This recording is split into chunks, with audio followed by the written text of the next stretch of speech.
Hello साथियों, आज मैं यूपी जूनियर एडेड सहायक अध्यापक हिंदी के 100 प्रश्न का मॉडल पेपर आज सॉल्व करवाऊंगी, जो 17 अक्टूबर को होने वाली परीक्षा के लिए बहुत ही महत्वपूर्ण हैं। तो आइए अपना समय न गंवाते हुए प्रश्न की ओर चलते हैं। तो हमारा पहला प्रश्न है, आइए देखते हैं। ये हमारा पहला प्रश्न। सदाचार की ताबीज़ निबंध के लेखक के रचनाकार हैं, तो इसमें आप लोग बताएंगे कौन हैं।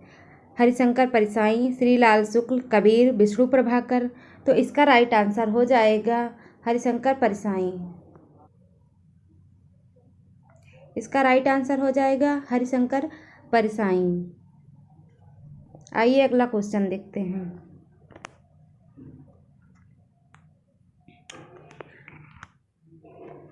परिकथा के उपन्यासकार हैं उपेंद्र अशक, राजेंद्र यादव, फणीश्वरनाथ रेणु, नागेंद्र सिंह। तो आप लोग इसका राइट आंसर बताएंगे कि क्या होगा। इसका राइट आंसर होगा फणीश्वरनाथ रेणु। और इनकी और भी कथाएं हैं जो बहुत ही परीक्षा की दृष्टि से बहुत ही महत्वपूर्ण हैं, जो इस समय बहुत ज़्यादा पूछी गई हैं। तो इनका इस समय जो पूछी जाने वाली रचना है मैला आंचल है। कौन सी है? मैला आंचल। ये इनकी इस समय की बहुत पूछे जाने वाली है और ये पूछी भी बहुत बार गई है। तो आइए नेक्स्ट क्वेश्चन देखते हैं, हमारा क्या है।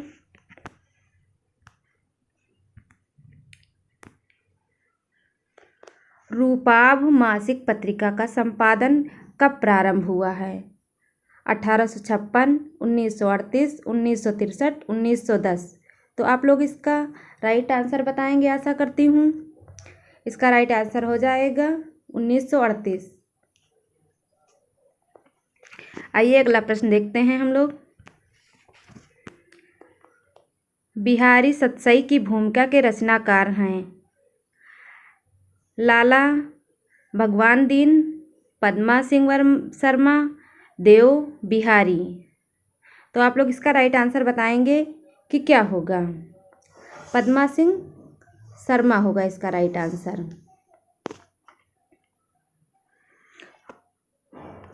अगला क्वेश्चन देखते हैं हम लोग। संस्मरण और रेखाचित्र के लिए किस पत्र का रेखाचित्र विशेषांक प्रसिद्ध था? हंस, जागरण, माधुरी, बिसा। तो इसका राइट आंसर हो जाएगा हंस। इसका राइट आंसर हो जाएगा हंस। हंस के रचनाकार कौन हैं? मुंशी प्रेमचंद। मुंशी प्रेमचंद हैं। आइए नेक्स्ट क्वेश्चन देखते हैं हम लोग। हम लोगों का नेक्स्ट क्वेश्चन है जो बहुत ही इम्पोर्टेंट है परीक्षा की दृष्टि से। निम्नलिखित बोलियों को उनके भौगोलिक क्षेत्र के साथ सुमेलित कीजिए। हड़ौती ये कहाँ की बोली है? तो आइए इसको देखते हैं, सुमेलित करते हैं। छोटा कर दे ताकि आप लोगों को सारे विकल्प दिख जाएं। तो हड़ौती हमारी कहाँ की ये बोली है? राजस्थान की बोली है। ये राजस्थान की बोली है। और कन्नौजी हमारी कहाँ की बोली है? उत्तर प्रदेश की बोली है। और गढ़वाली हमारी उत्तराखंड की बोली है। और बघेली कहाँ की बोली है? ये हमारी मध्य प्रदेश की बोली, मध्य प्रदेश की बोली है। तो इसका मिला लेते हैं तो ये सारे विकल्प हमारे डी में मिल रहे हैं। तो इसका राइट आंसर हो जाएगा डी। और इसके इम्पॉर्टेंट फैक्ट जान लेते हैं। ये इसकी 5 उपबोलियाँ होती हैं: पश्चिमी, पूर्वी, बिहारी, राजस्थानी, पहाड़ी। ये 5 होती हैं। और भारत में कुल बोलियाँ होती हैं 18। कितनी होती हैं? 18 बोलियाँ होती हैं भारत में कुल। यशपाल ने अधिकांशतः किस प्रकार की कहानियाँ लिखी हैं? समाजवादी, साम्यवादी, सामंतवादी, मार्क्सवादी। तो इसका राइट आंसर हो जाएगा साम्यवादी। क्या हो जाएगा? साम्यवादी हो जाएगा।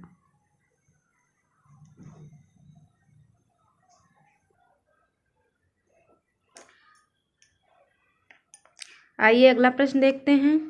कंकाल उपन्यास की रचना किस काल में हुई थी? भारतेंदु काल में, छायावाद काल में, द्विवेदी काल में, रीतिकाल में? तो ये हुई थी छायावाद काल में। और ये किसका उपन्यास है? जयशंकर प्रसाद का। जयशंकर प्रसाद के और भी उपन्यास हैं।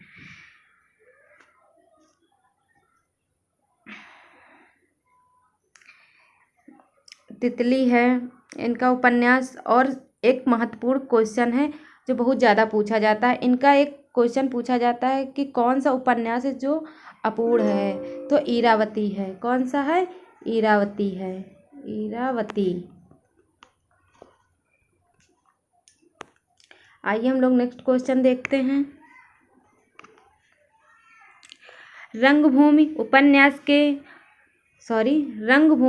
उपन्यास किस वाद से प्रभावित है? लोहियावाद, सुभाषवाद, गांधीवाद, नेहरूवाद? ये है गांधीवाद से। इसका राइट आंसर हो जाएगा गांधीवाद। और ये किसका उपन्यास है? ये मुंशी प्रेमचंद का है। आइए नेक्स्ट क्वेश्चन देखते हैं। 1982 में ज्ञानपीठ पुरस्कार किसे दिया गया है? सुभद्रा कुमारी चौहान, सुमित्रा नंदन पंत, सूर्यकांत त्रिपाठी निराला, महादेवी वर्मा? तो ये दिया गया है महादेवी वर्मा को। फिर प्रश्न उठता है 1982 में अगर ज्ञानपीठ पुरस्कार दिया गया तो किसे दिया गया, किस पुस्तक पे दिया गया? तो वो है यामा, जो इस समय बहुत ज़्यादा पूछी जाती है और उम्मीद है कि 17 अक्टूबर को भी ये पूछी जाएगी। आइए नेक्स्ट क्वेश्चन देखते हैं। कत्की पूनो कविता के रचयिता हैं सच्चिदानंद, हीरानंद, वात्स्यायन, अज्ञे, रामधारी सिंह दिनकर, घनानंद रसखान? तो आप लोग इसका आंसर बताने की कोशिश करें। इसका आंसर हो जाएगा सच्चिदानंद, हीरानंद, वात्स्यायन, अज्ञे। और इसका कभी कभी पूरा नाम भी पूछ लेते, तो इसलिए आप लोग इसका पूरा नाम भी याद कर लीजिए। आइए नेक्स्ट क्वेश्चन देखते हैं। विषयी प्रधान काव्य को कहते हैं महाकाव्य, प्रगतिवाद, प्रयोगवाद काव्य, छायावाद काव्य? तो आप लोग इसका आंसर बताएंगे कि क्या होगा? महाकाव्य होगा। आइए नेक्स्ट क्वेश्चन देखते हैं। पृथ्वी प्रदक्षिणा के लेखक कौन हैं? प्रभाकर द्विवेदी, धर्मवीर भारती, मोहन राकेश, शिव प्रसाद गुप्त? तो इसका जो राइट आंसर होगा शिव प्रसाद गुप्त। ये प्रश्न बहुत ही इम्पोर्टेंट हैं। आइए नेक्स्ट क्वेश्चन देखते हैं। बहुत अच्छा प्रश्न है। रूस में 25 मास किसकी कृति है? अज्ञे की है, राहुल चक्रवर्त्यायन की है, अस की है, यशपाल की है? तो इसका राइट आंसर हो जाएगा राहुल चक्रवर्त्यायन। आइए नेक्स्ट क्वेश्चन देखते हैं। सुरेंद्र वर्मा कृत उपन्यास मुझे चांद चाहिए की नायिका कौन है? वर्षा वशिष्ठ उर्फ यशोदा शर्मा, मिस लतिका, शशि? इनमें से कोई नहीं। इसका राइट आंसर हो जाएगा वर्षा वशिष्ठ उर्फ यशोदा शर्मा। आइए नेक्स्ट क्वेश्चन देखते हैं। कौन सा उपन्यास प्रेमचंद पूर्व युग का नहीं है? तो आइए इसमें देखते हैं। चंद्रकांता, सरकतीलास, भूतनाथ, वयम रक्षा माह? तो जो इसकी नहीं है वयम रक्षा माह है और सब हैं। नेक्स्ट क्वेश्चन देखते हैं। इन सूचियों को सुमेलित कीजिए। कथन दिया हुआ है और उपन्यास दिया है। जो उपन्यास है वो हमको इनकी लाइनों से मिलाना है। तो दिया हुआ है विवाह को मैं एक सामाजिक आंचल समझता। इन सूचियों को सुमेलित कीजिए। नेक्स्ट क्वेश्चन है इन सूचियों को सुमेलित कीजिए। कथन दिया हुआ है और उपन्यास दिया हुआ है। जो कथन है इनके उपन्यास से हमें मिलाना है। तो पहला हमारा दिया हुआ है, विवाह को मैं एक सामाजिक आंचल समझौता मानता हूँ। तो ये किसका उपन्यास है, किस उपन्यास की लाइनें हैं? विवाह को मैं एक समझौता, ये हमारा है बाणभट्ट की आत्मकथा है। किसका है? बाणभट्ट की आत्मकथा है। फिर दूसरा है हमारा, नारी शरीर देव मंदिर की भांति पवित्र है। ये किस उपन्यास का है? गोदान की है। किसकी है? गोदान की है। फिर तीसरा हमारा दिया हुआ है, विद्रोही बनते नहीं उत्पन्न होते हैं। ये किस उपन्यास का है? शेखर एक जीवनी है। फिर ये लास्ट वाला बचता है, तहसीलदार साहब की बेटी शाम से ही आधी रात तक डाकघर बाबू के घर में बैठी रहती है। तो ये किसका है? मैला आंचल है। तो इसका आप लोग देख लीजिए कौन सा किसमें मिल रहा है। तो ये इसके विकल्प दिए हुए हैं, ए में दिए, तो इसका राइट आंसर हो जाएगा ए आंसर हो जाएगा। आइए नेक्स्ट क्वेश्चन देखते हैं। हिंदी अनुशीलन शोध पत्रिका के संपादक से किसका संबंध नहीं है? रामस्वरूप चतुर्वेदी, राजेंद्र कुमार, धीरेन्द्र वर्मा, विजेंद्र स्नातक। तो इसका राइट आंसर हो जाएगा विजेंद्र स्नातक। नेक्स्ट क्वेश्चन है, एक छोटा सा मजाक नामक कहानी किसके द्वारा रचित है? फ़हीम आज़मी, मन्नू भंडारी, अंतोन चेखव, अमृता प्रतिम। तो इसका राइट आंसर हमारा हो जाएगा अंतोन चेखव। आइए नेक्स्ट क्वेश्चन देखते हैं जो बहुत इम्पोर्टेंट है। हिंदी में कौन से शब्द ऐसे हैं जिनके दो रूप समानांतर चलते हैं? गर्दन गर्दन, साधु साधु, समान सामान, और। तो इनमें जो गर्दन और गर्दन है दोनों का अर्थ समान है, लेकिन और सभी का अंतर भिन्न है। तो इसका राइट आंसर हो जाएगा ए। आइए नेक्स्ट क्वेश्चन देखते हैं। आचार्य रामचंद्र शुक्ल ने हिंदी का प्रारंभ किसके आसपास माना है? 1890 ईस्वी, 1883 ईस्वी, 1840 ईस्वी, 1875 ईस्वी। तो इसका राइट आंसर हो जाएगा ऑप्शन नंबर बी। आइए नेक्स्ट क्वेश्चन देखते हैं।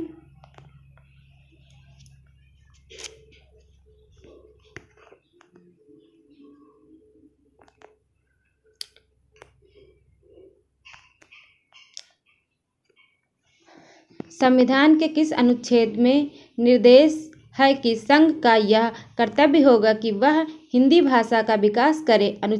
अनुच्छेद 344, अनुच्छेद 350, अनुच्छेद 351, अनुच्छेद 340। तो इसका राइट आंसर हो जाएगा ऑप्शन नंबर सी, अनुच्छेद 351। आइए नेक्स्ट क्वेश्चन देखते हैं। रस निष्पत्ति की प्रक्रिया में साधारणीकरण की परिकल्पना करने वाले प्रथम आचार्य हैं? रुद्रट, भामा, भरतमुन, भट्टनायक। तो इसका राइट आंसर हो जाएगा भट्टनायक। आइए नेक्स्ट क्वेश्चन देखते हैं। यह प्रेम को पंथ कराल महा तलवार की धार पे धावनो है। उक्त पंक्ति में प्रयुक्त अलंकार कौन सा है? तो आप लोग बताएंगे इसका आंसर क्या होगा? निदर्शना, अर्थांतर, उत्प्रेक्षा, उपमा। तो इसका राइट आंसर हो जाएगा निदर्शन ना। तो इसकी परिभाषा भी आप लोग जान लीजिए, क्योंकि बहुत लोगों को इसकी परिभाषा नहीं पता होगी और कैसे इसमें निकालेंगे। जब उपमेय और उपमान के वाक्यों में भिन्नता होते हुए भी एक दूसरे से ऐसा संबंध स्थापित हुआ हो कि उनमें समानता दिखाई पड़े, तो वहाँ निदर्शना अलंकार होता है। जैसे कि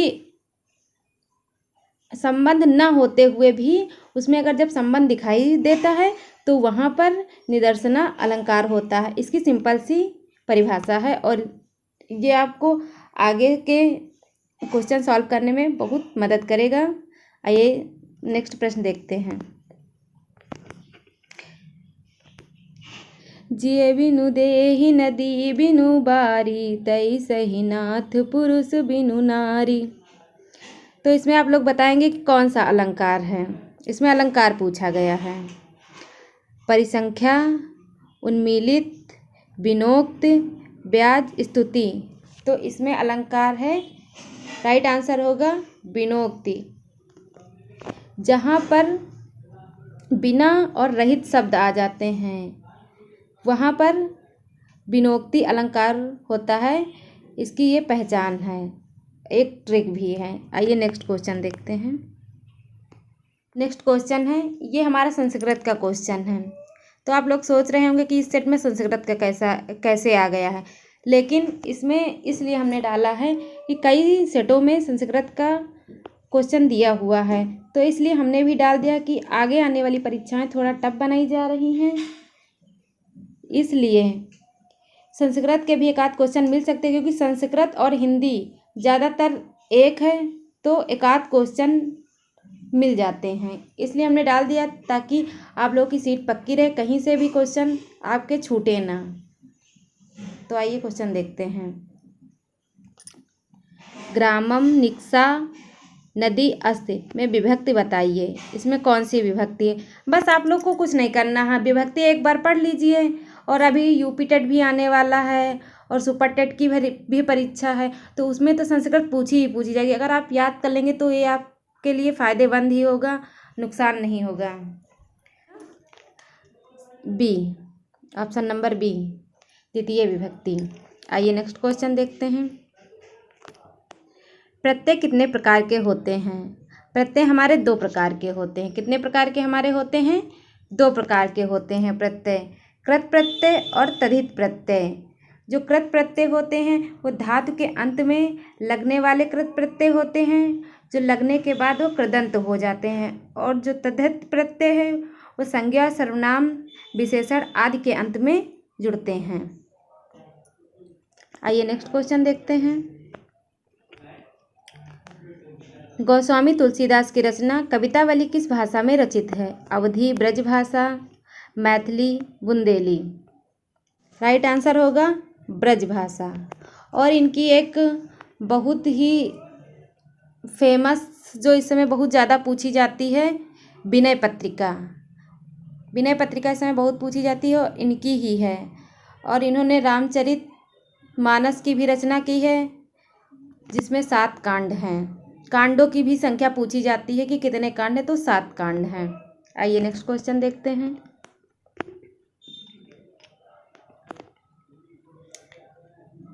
शिखर से सागर तक किस रचनाकार की जीवनी है। निराला, मुक्तिबोध, अज्ञेय, धर्मवीर भारती। तो इसका राइट आंसर हो जाएगा अज्ञेय। आइए नेक्स्ट क्वेश्चन देखते हैं। रस गंगाधर के रचयिता कौन हैं। अभिनवगुप्त, दंडी, पंडित राज जगन्नाथ, आचार्य विश्वनाथ। इसका राइट आंसर हो जाएगा पंडित राज जगन्नाथ। आइए नेक्स्ट क्वेश्चन देखते हैं। अपभ्रंश की उत्तरकालीन अवस्था का क्या नाम है। तो बहुत लोग ये नहीं जानते होंगे कि उत्तरकालीन, और इसमें कंफ्यूज रहते हैं, तो उनको बताना मैं चाहती हूँ कि उत्तरकालीन होता है जो बाद का होता है, इसमें ये होता है। और इसका राइट आंसर आप लोगों का हो जाएगा अवहट्ट। लेकिन मैं इसका एक और पॉइंट बता देती हूँ जो बहुत पूछा जाता है, इसका क्रम बहुत ज़्यादा पूछा जाता है। तो सबसे पहले इसका क्रम है, ये कहाँ से आई है, तो संस्कृत है। संस्कृत के 2 पार्ट हमारे गए हैं। एक है हमारी वैदिक संस्कृत और एक है लौकिक संस्कृत। तो लौकिक संस्कृत के बाद आई है हमारी पाली आई है, फिर आई है हमारी प्राकृत आई है, फिर अपभ्रंश आई है। अपभ्रंश के बाद अवहट्ट, और इसी को हिंदी भी कहते हैं। तो ये अपभ्रंश के बाद अवहट्ट आई है, इसलिए इसका राइट आंसर अवहट्ट हो जाएगा। आइए नेक्स्ट क्वेश्चन देखते हैं। सॉरी, इसमें टाइपिंग में थोड़ा मिस्टेक हो गया, चलो हम बता देते हैं आपको। अपभ्रंश में कुल कितने स्वर थे? तो 8 स्वर, 12, 10, 9। इसका राइट आंसर हो जाएगा 8। राइट आंसर हो जाएगा 8। आइए नेक्स्ट क्वेश्चन देखते हैं। मगही किस हिंदी प्रदेश की बोली है? मध्य प्रदेश, बिहार, राजस्थान, छत्तीसगढ़। तो ये बिहार की है और बिहार की मैथिली और ब्रजभाषा भी है। आइए नेक्स्ट क्वेश्चन देखते हैं। पुष्पदंत किस शताब्दी के कवि थे? 8वीं शताब्दी के, 7वीं शताब्दी के, 10वीं शताब्दी के, 11वीं शताब्दी के। तो आप लोग इसका राइट आंसर बताएंगे। इसका राइट आंसर होगा 10वीं शताब्दी। क्वेश्चन है, दोहा कोश किसकी रचना है? विद्यापति, सरहप्पा, पुष्पदंत, सबरपा। तो इसका राइट आंसर होगा सरहप्पा। और इसका एक मेन फैक्ट है कि जो हिंदी का प्रथम कवि है सरहप्पा को माना गया है। ये बहुत ज़्यादा पूछा जाता है और इम्पॉर्टेंट क्वेश्चन है। आइए नेक्स्ट क्वेश्चन देखते हैं। बालकृष्ण भट्ट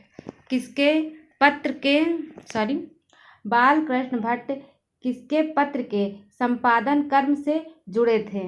ब्राह्मण, सरस्वती, कविवचन सुधा, हिंदी प्रदीप। इसका राइट आंसर हो जाएगा हिंदी प्रदीप।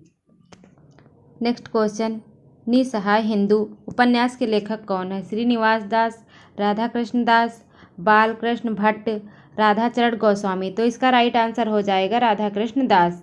आइए नेक्स्ट क्वेश्चन देखते हैं। मंगल का विधान करने वाले 2 भाव हैं, किसका कथन है?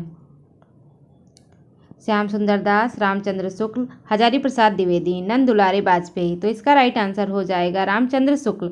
और रामचंद्र शुक्ल की एक लाइन बहुत इम्पॉर्टेंट है। इन्होंने केशव दास को कठिन काव्य का प्रेत कहा है और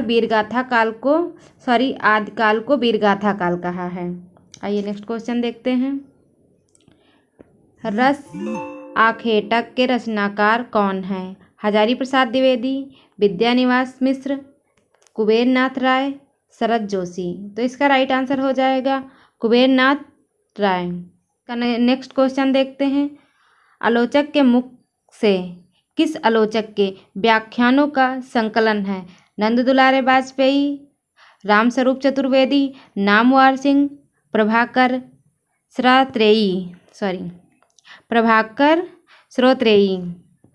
राइट आंसर हो जाएगा नामवर सिंह। समय देवता किस कवि की कविता है? केदारनाथ अग्रवाल, नागार्जुन, माखनलाल चतुर्वेदी, नरेश मेहता। तो इसका राइट आंसर हो जाएगा नरेश मेहता। आइए नेक्स्ट क्वेश्चन देखते हैं। समय बहुत कम है, प्रश्न ज़्यादा हैं, तो अब जल्दी जल्दी हम लोग प्रश्न थोड़ा करेंगे। नेक्स्ट क्वेश्चन है, निम्नलिखित में से कौन सी आलोचना कृति विजय देव नारायण शाही की है? जायसी, सूरदास, साहित्य लोचन, रस मीमांसा। तो इसका राइट आंसर हो जाएगा जायसी। और जायसी की एक जो बहुत प्रचलित है पद्मावत, और ये पूछी जाती है किस भाषा में है? तो ये अवधी भाषा में। नेक्स्ट क्वेश्चन है,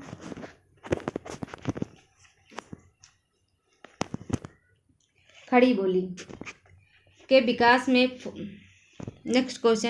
खड़ी बोली के विकास में फोर्ट विलियम कॉलेज का विशिष्ट योगदान है, क्योंकि अंग्रेजों ने खड़ी बोली के विकास को प्रमुखता दी है। खड़ी बोली के प्रशिक्षण से विविध साहित्यिक विधाओं का सर्जन हुआ है।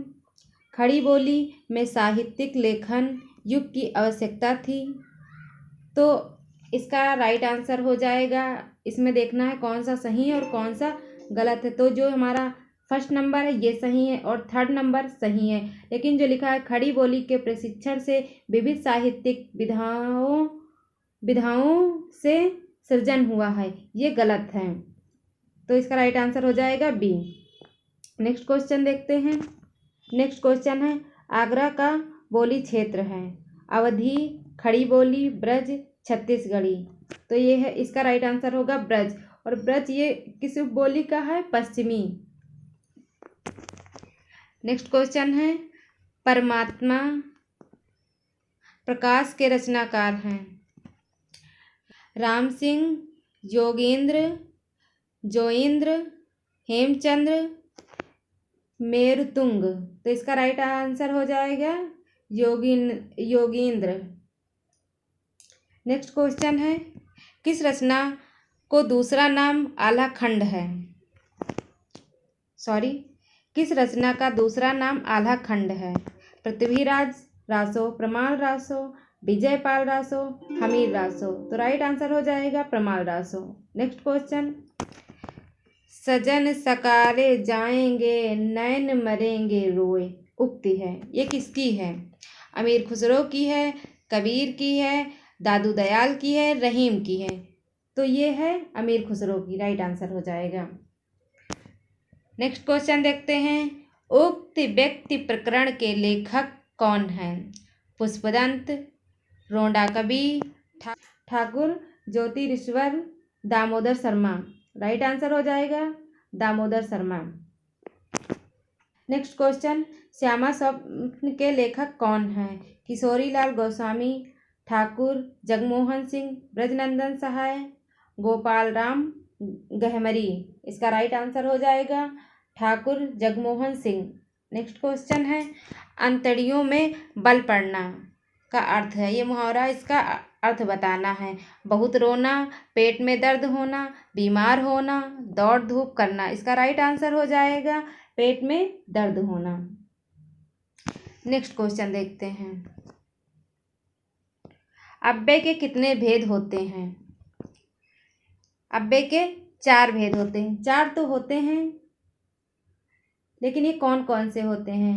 क्रिया विशेषण अव्यय, संबंध बोधक अव्यय, समुच्चय बोधक अव्यय, विस्मयादि बोधक अव्यय। इसमें निपात नहीं होते हैं, लेकिन जब पूछता है प्रकार तब वहाँ पर 5 होते हैं, उसमें निपात भी जुड़ जाता है। नेक्स्ट क्वेश्चन है, कौन सा शब्द क्रिया का उदाहरण नहीं है? गिरवाना, लिखवाना, चलाना, छाया। राइट आंसर हो जाएगा छाया, ये क्रिया का उदाहरण नहीं है। नेक्स्ट क्वेश्चन देखते हैं हम लोग, निम्नलिखित शब्दों में से पुल्लिंग शब्द छांटिए। तिथि, कभी, हानि, रोटी।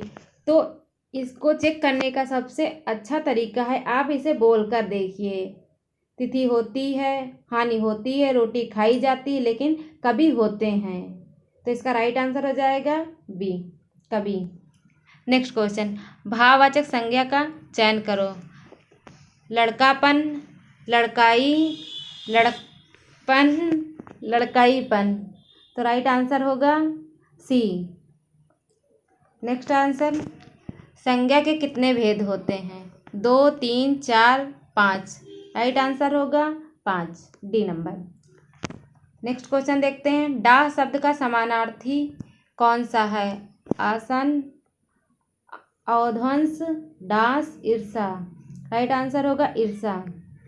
नेक्स्ट क्वेश्चन देखते हैं, मुख्य शब्द का विलोम शब्द निम्नलिखित में से कौन है? विमुख, प्रतिमुख, गौड़, गौड़। तो इसका राइट आंसर होगा सी, गौड़। नेक्स्ट क्वेश्चन, परोक्ष का विलोम बताइए।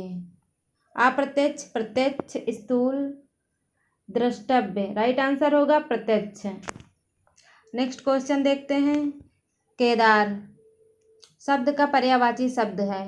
ब्रह्मा, विष्णु, महेश, इंद्र। राइट आंसर होगा महेश। नेक्स्ट है, निधन का पर्यायवाची शब्द है, इसका राइट आंसर होगा बी, देहावसान। नेक्स्ट क्वेश्चन है, निम्नलिखित वाक्यों में से किस वाक्य में सर्वनाम का अशुद्ध प्रयोग हुआ है? तो इसमें आप लोगों को अशुद्ध बताना है। वह स्वयं नहीं आना चाहती, आपके आग्रह पर मैं दिल्ली जा सकती हूँ, मैं तेरे को एक घड़ी दूंगी, मुझे इस बैठक की सूचना नहीं थी। तो इसका राइट आंसर होगा सी, तेरे यहाँ पर गलत लिखा हुआ है। नेक्स्ट क्वेश्चन, अति मलिन वृषभानु कुमारी, अधो मुख रहित उरध नहीं चितवत, ज्यों गज हारे थकित जुआरी, छूटे चिकुर बदन कुम्हिलाने, ज्यों नलिनी हिम कर की मारी। इन पंक्तियों में कौन सा रस है? हास्य, करुण, विप्रलंब श्रृंगार, संयोग श्रृंगार। तो इसका राइट आंसर हो जाएगा सी, विप्रलंब श्रृंगार। नेक्स्ट क्वेश्चन देखते हैं। छंद का सर्वप्रथम उल्लेख कहाँ मिलता है? ऋग्वेद, यजुर्वेद, सामवेद, उपनिषद। राइट आंसर होगा ऋग्वेद। Next question. नहीं पराग नहीं मधुर मधु, नहीं विकास यही काल, अली कली हो सो बाध्यो, आगे कौन हवाल। प्रस्तुत पंक्ति में कौन सा छंद है? दोहा, सोरठा, बरवे, छप्पय। तो इसका राइट आंसर हो जाएगा दोहा। इसमें 13 और 11 होती हैं। नेक्स्ट क्वेश्चन देखते हैं। दोहे और रोला को क्रम से मिलाने पर कौन सा छंद बनता है? हरिगीतिका, कुंडलिया, सवैया, बरवै। तो इसका राइट आंसर हो जाएगा कुंडलिया। नेक्स्ट क्वेश्चन देखते हैं। अवधि शिला का उर पर था गुरु भार, तिल तिल काट रही थी जलधार। प्रस्तुत पंक्तियों में कौन सा छंद है? दोहा, सोरठा, रोला, बरवै। तो इसका राइट आंसर हो जाएगा बरवै। नेक्स्ट क्वेश्चन देखते हैं। घना छरी छंद एक मात्रिक छंद है, वर्णिक छंद है, मिश्र छंद है, इनमें से कोई नहीं है। वर्णिक छंद है। Next question. चरर मरर खुल गए अरर, रो स्फुटों से। पंक्ति में कौन सा अलंकार है? अनुप्रास, श्लेष, यमक, उत्प्रेक्षा। इसका राइट आंसर होगा अनुप्रास अलंकार। नेक्स्ट क्वेश्चन देखते हैं।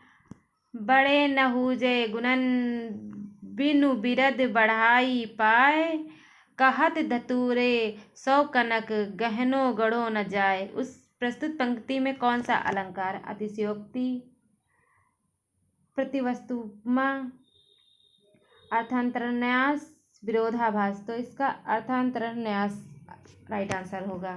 नेक्स्ट क्वेश्चन देखते हैं। उसी तपस्वी से लंबे थे देवदार दो चार खड़े। इस पंक्ति में कौन सा अलंकार है? अनुप्रास, प्रतीप, रूपक, यमक। राइट आंसर होगा प्रतीप। जहाँ उपमेय का निषेध करके उपमान का आरोप किया जाता है वहाँ होता है रूपक अलंकार, उत्प्रेक्षा अलंकार, अवहनुति अलंकार, उपमा अलंकार। राइट आंसर हो जाएगा सी। कच्चे घड़े में पानी भरना का अर्थ है कमजोर से मदद की अपेक्षा करना, ठीक ढंग से काम न करना, कठिन काम करना, मूर्खतापूर्ण कार्य करना। राइट आंसर हो जाएगा मूर्खतापूर्ण कार्य करना। नेक्स्ट क्वेश्चन होगा।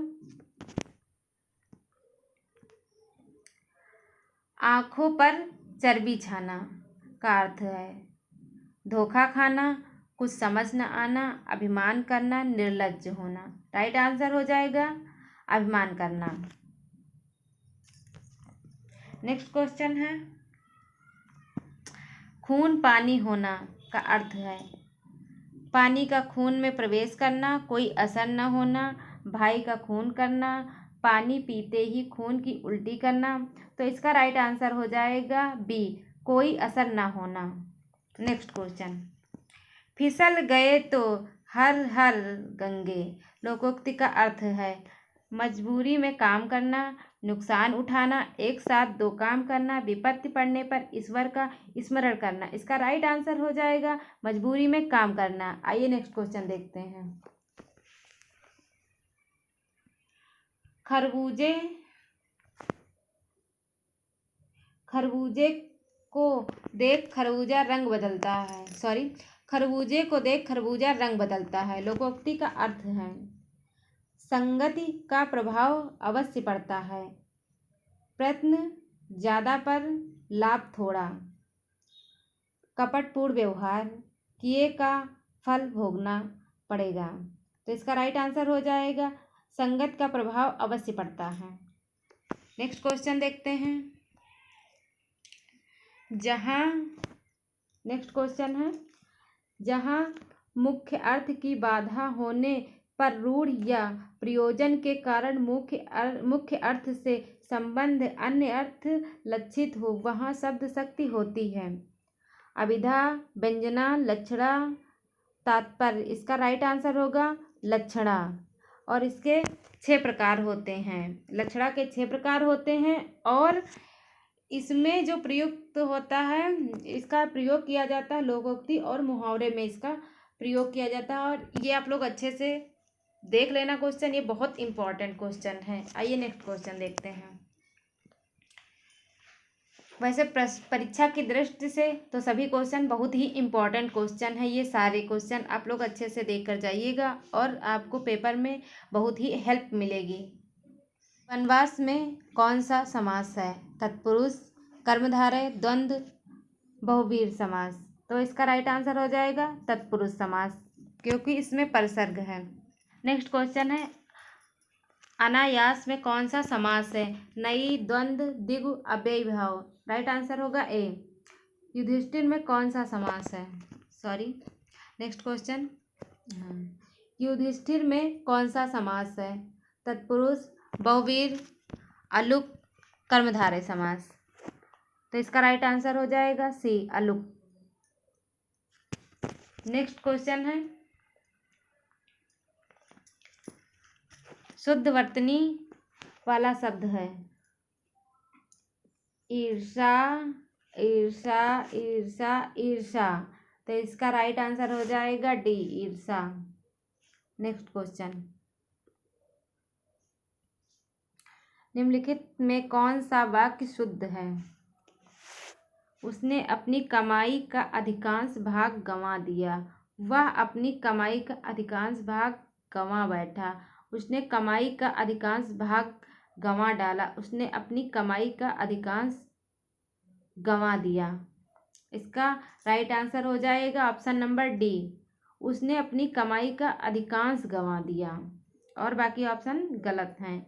नेक्स्ट क्वेश्चन, रुकावट किस प्रकार की संज्ञा है? जातिवाचक, व्यक्तिवाचक, भाववाचक, समूहवाचक।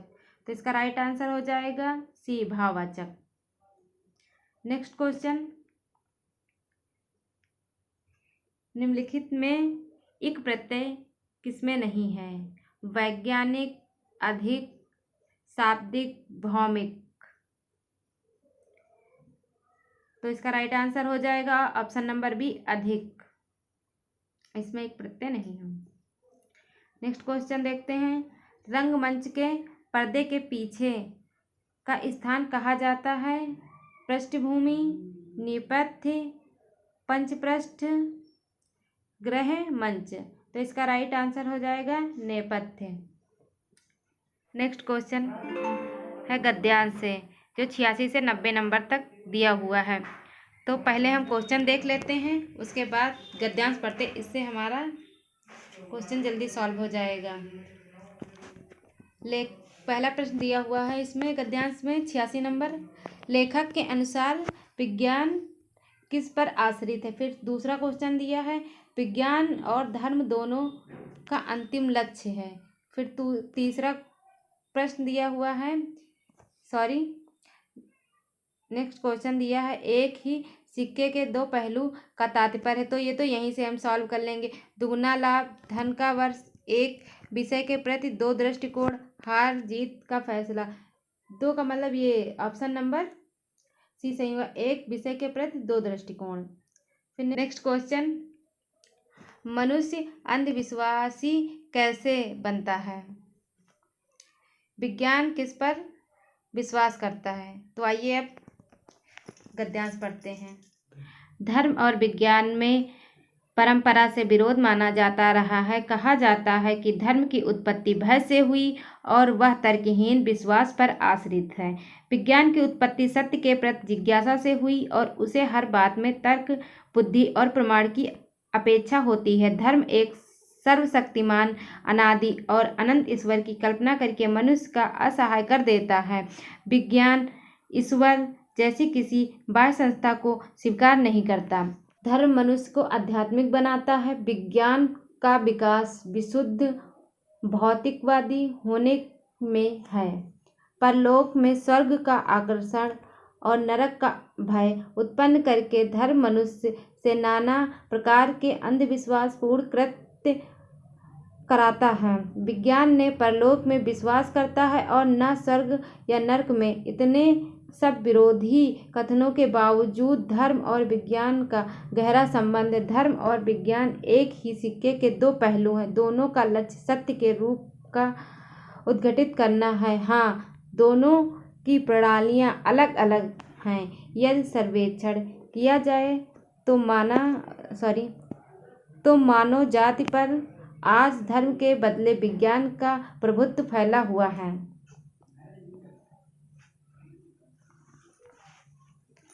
तो इसमें क्वेश्चन दिया था, लेखक के अनुसार विज्ञान किस पर आश्रित है। तो इसका यहाँ पर देखिए दिया हुआ है, प्रमाण की अपेक्षा होती है। तो इसका राइट आंसर हो जाएगा प्रमाण।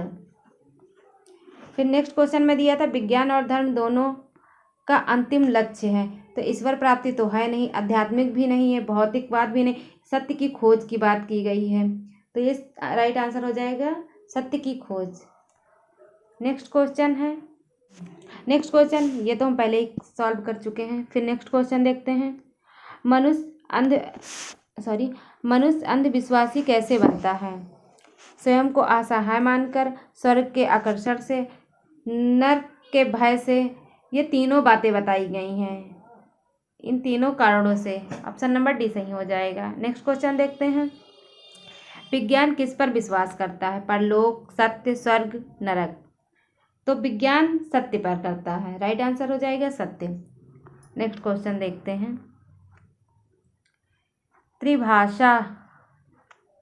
नेक्स्ट क्वेश्चन देखते हैं, त्रिभाषा सूत्र में हिंदी का स्थान शास्त्रीय भाषा के रूप में है, राजभाषा के रूप में है, सहराजभाषा के रूप में है, राष्ट्रभाषा के रूप में है। तो ऑप्शन नंबर बी सही हो जाएगा, राजभाषा के रूप में है। नेक्स्ट क्वेश्चन, वाइगोत्स्की ने भाषा विकास के संदर्भ में किस बिंदु पर सबसे अधिक बल दिया है। पाठ्य पुस्तक पर, सामाजिक अंतःक्रिया पर, अनुकरण पर, मस्तिष्क पर। तो ऑप्शन नंबर बी सही हो जाएगा, सामाजिक अंतःक्रिया। फिर नेक्स्ट क्वेश्चन,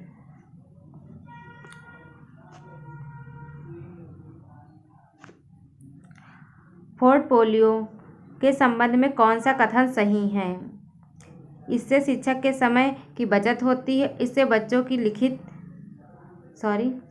बच्चों को लिखित कार्य करने की आदत पड़ जाती है, इससे बच्चों की क्रमिक प्रगति के बारे में पता चलता है, बच्चों के कार्य को एक जगह संकलित करना प्रमुख उद्देश्य है। इसका राइट आंसर हो जाएगा, इससे बच्चों की क्रमिक प्रगति के बारे में पता चल जाता है। ऑप्शन नंबर सी सही होगा, इससे बच्चों की क्रमिक प्रगति के बारे में पता चलता है। नेक्स्ट क्वेश्चन,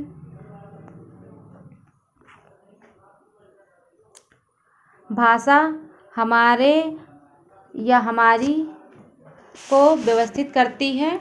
जो डैश है इसको फिल करना है। हेल क्रिया, व्याकरणिक चेतना, विचार प्रक्रिया, सामाजिक व्यवहार। राइट आंसर हो जाएगा विचार प्रक्रिया। नेक्स्ट क्वेश्चन देखते हैं, जिन बच्चों को लिखने में कठिनाई का अनुभव होता है वे बच्चे किससे ग्रसित हो सकते हैं। डिसलेक्सिया, डिस्ग्राफिया, डिसकैल्कुलिया, बुद्धिता। तो इसका राइट आंसर हो जाएगा बी, डिस्ग्राफिया। नेक्स्ट क्वेश्चन है, समाचार सुधावर्षण 1854 ईस्वी में प्रकाशित पत्रिका के संपादक कौन हैं। जुगल किशोर शुक्ल, राजा राम मोहन राय, श्याम सुंदर सेन, राजा शिव प्रसाद सितारे हिंद। राइट आंसर हो जाएगा श्याम सुंदर सेन। नेक्स्ट क्वेश्चन, 1978 ईस्वी में कितनी नावों में कितनी बार रचना में किस हिंदी साहित्यकार को ज्ञानपीठ पुरस्कार से सम्मानित किया गया था। तो वो है Agyeya. Option number D. Next question, मध्य एशिया का इतिहास रचना पर सन 1958 ईस्वी में किसे साहित्य अकादमी पुरस्कार मिला? माखनलाल चतुर्वेदी, राहुल सक्रात्यायन, दिनकर अमृत राय। तो राइट आंसर हो जाएगा बी, राहुल सक्रात्यायन को। नेक्स्ट क्वेश्चन, कालिदास प्रणीत ग्रंथ विक्रमोर्वशीयम में अपभ्रंश प्रयोग का समय है 400 ईस्वी पूर्व, 1913 ईस्वी, 320 ईस्वी, 1950 ईस्वी। तो इसका राइट आंसर हो जाएगा 400 ईस्वी पूर्व। नेक्स्ट क्वेश्चन है और ये लास्ट क्वेश्चन है, 5 आंगनों वाला घर उपन्यास पर 1998 ईस्वी में किस साहित्यकार को व्यास सम्मान से सम्मानित किया गया? हजारी प्रसाद द्विवेदी, कैलाश वाजपेयी, गोविंद मिश्र, चंद्रकांता। राइट आंसर हो जाएगा Govind Mishra, C. Thank you for watching. हमारा वीडियो अगर आप लोगों को पसंद आया तो इसे लाइक करें, सब्सक्राइब करें और नेक्स्ट वीडियो पाने के लिए बेल आइकन पे क्लिक करें।